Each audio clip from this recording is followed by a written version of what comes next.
Atenção, acabo de receber uma notícia importante, pessoal, uma informação importante que vai deixar você de queixo caído, é uma informação bombástica. Olha só, carta na manga, é isso mesmo, carta na manga. O senador já se posicionou em relação à substituição do Bolsonaro em 2026. Vou pegar o seu lugar.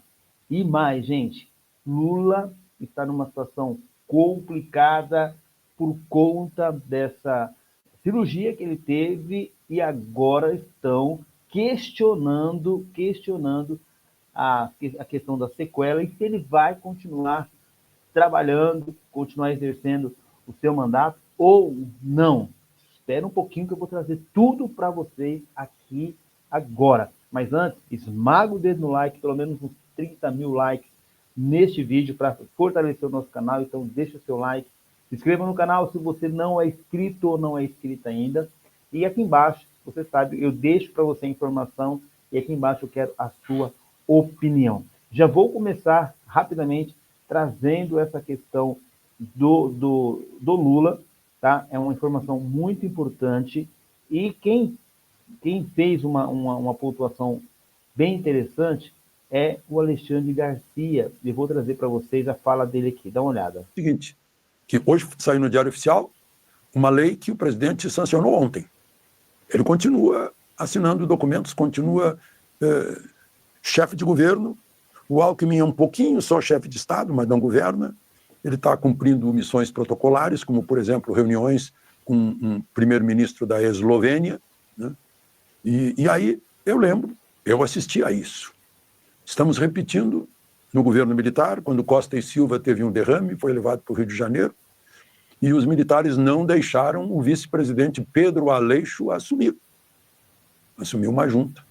Eu fico pensando, o que há que impede o vice-presidente, que está em pleno gozo de saúde, e não numa UTI, e distante de Brasília, ele está em Brasília, o que impede Alckmin de assumir?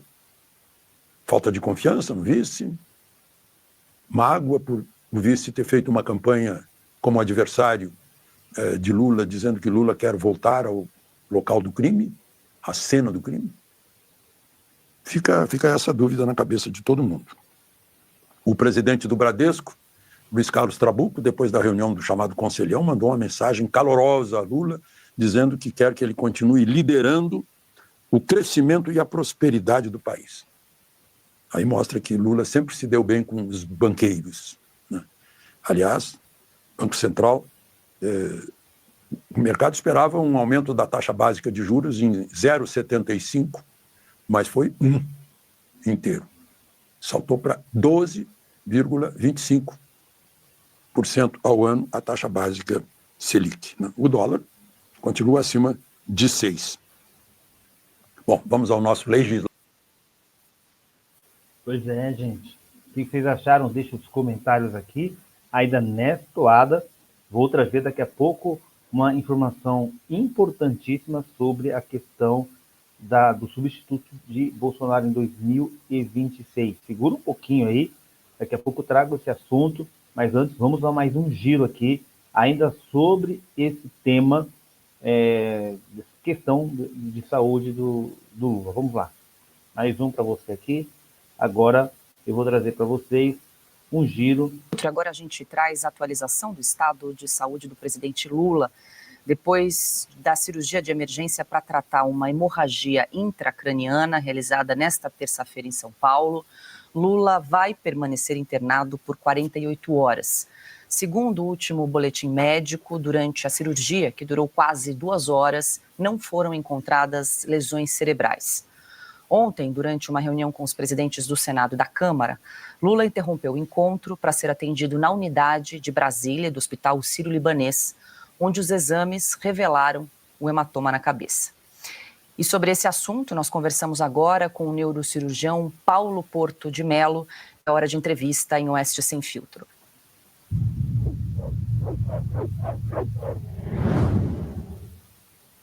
vai deixando a sua opinião aqui nos comentários e vamos agora com essa entrevista importante no Oeste Sem Filtro, deixar os créditos aqui registrados. Doutor Paulo, muito boa noite, seja bem-vindo em Oeste Sem Filtro, obrigada pela entrevista. Olá, Paula, tudo bem? Boa noite, sempre um prazer estar aqui com vocês. Doutor Paulo, o presidente Lula ele sofreu uma queda, um acidente doméstico no dia 19 de outubro. Hoje, 10 de dezembro, precisou passar por uma cirurgia de emergência nessa madrugada. É comum esse tipo de ocorrência, quase 2 meses aí depois de uma batida na cabeça, pelo fato talvez da idade, do comprometimento que ele teve em relação a essa queda? E também gostaria que o senhor explicasse rapidamente como funciona esse procedimento pelo qual passou o presidente Lula nessa madrugada. Bom, vamos lá, Paula, tentando traduzir aí em miúdos, é muito frequente, tá? Isso não é novidade para ninguém. Inclusive, à época dos fatos, eu já aventava essa possibilidade, e principalmente porque ele faz parte do grupo de risco, né? Então, primeiro para o pessoal entender, a hemorragia não foi cerebral, ela foi dentro do crânio. Entre o crânio e a dura mater, que é uma das meninges, existe um espaço virtual em todo mundo. À medida que a gente vai envelhecendo, esse espaço ele vai se ampliando. Ele passa de virtual a um espaço com alguns milímetros. E nesse espaço passam algumas veias que drenam uma parte do cérebro direto para os seios venosos que estão na dura mater. Essas veias ficam esticadas conforme a gente vai envelhecendo, porque esse espaço vai aumentando. E aí, quando você tem um acidente doméstico bobo, como foi o que ele teve, isso acaba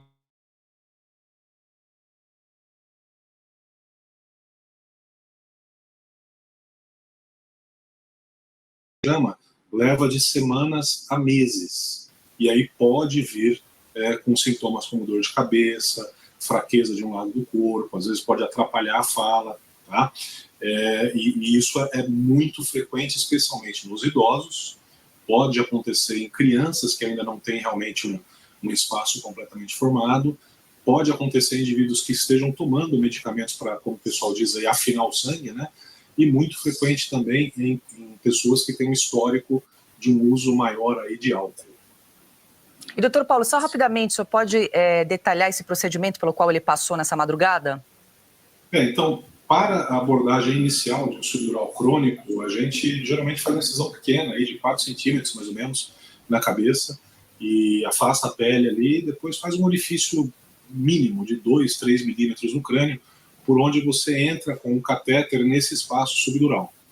Por meio desse catéter, você injeta soro fisiológico sob pressão, e como você está injetando líquido sob pressão, o que está lá dentro, que é o hematoma, sai.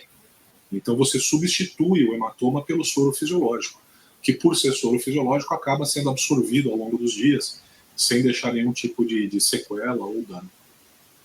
Deixa eu passar aqui para o Silvio Navarro, que também tem uma pergunta para o senhor. O senhor falou uma palavra que eu acho que interessa a muitos brasileiros nessa hora, sequelas. É possível afirmar que não haverá sequelas, até porque a curto, médio prazo, ele ocupa a posição da presidência da República? Silvio, boa noite, é um prazer revê-lo. Eu não conheço, obviamente, o prontuário e os exames do Lula. Afinal de contas, está sendo cuidado por uma outra equipe, não é? O que eu posso te afirmar são meus quase 30 anos de experiência. Hematomas subdurais crônicos não deixam sequela.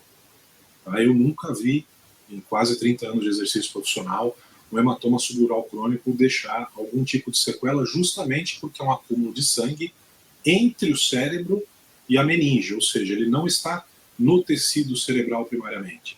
Ele está num espaço ali virtual que não tem nenhuma função neurológica, por isso que a ocorrência de algum tipo de sequela é altamente improvável. Piotr. Doutor, boa noite, obrigado mais uma vez por nos atender aqui. O senhor disse que houve um rompimento de uma pequena veia, uma artéria ali, né?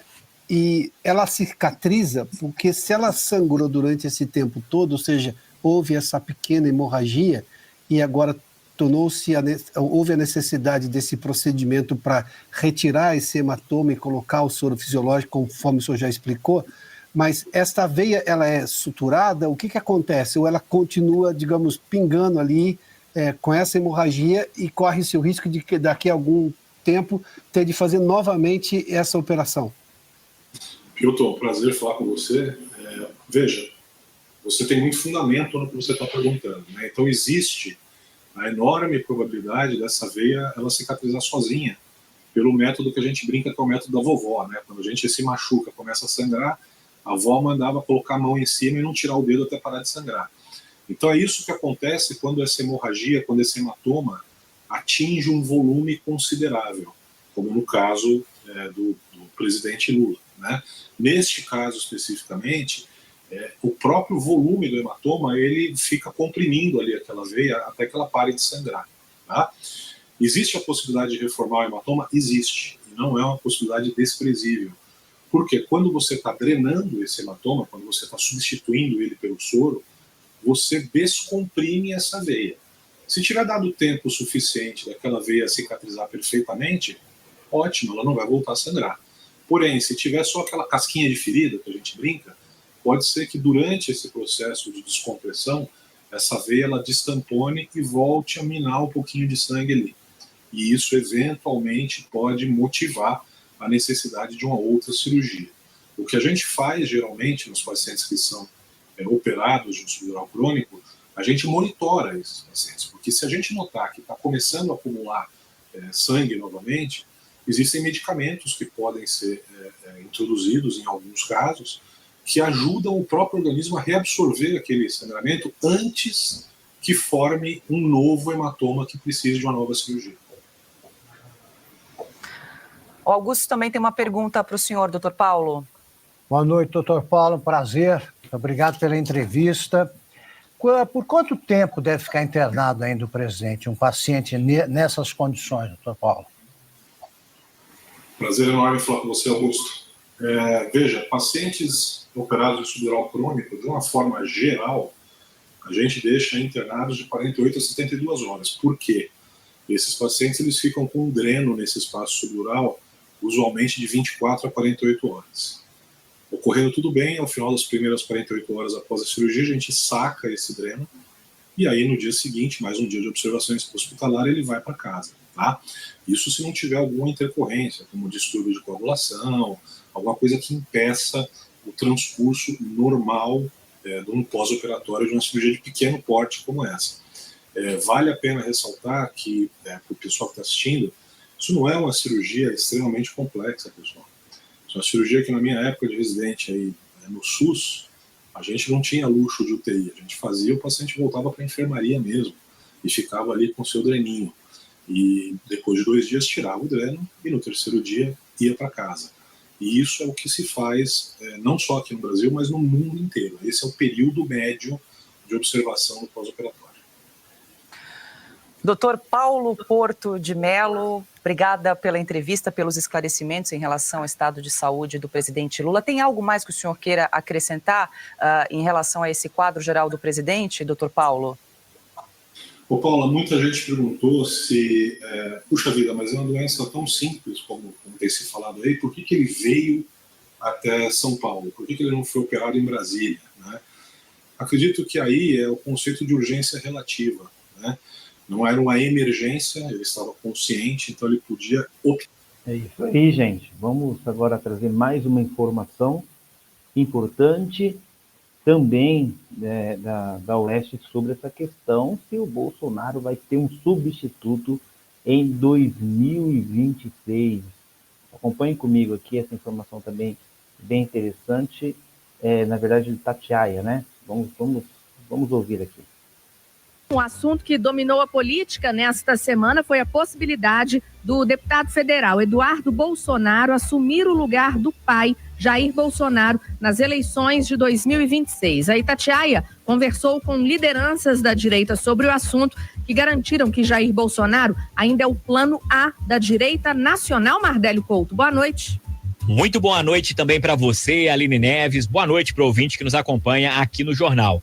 Aline Neves, um dos assuntos mais comentados dessa semana no meio político foi uma declaração do deputado federal Eduardo Bolsonaro de que poderia ser o plano B para a direita na disputa presidencial de 2026. Apesar dessa declaração, o próprio parlamentar afirmou que o plano A continua sendo o pai, o ex-presidente Jair Bolsonaro, do Partido Liberal, que permanece inelegível.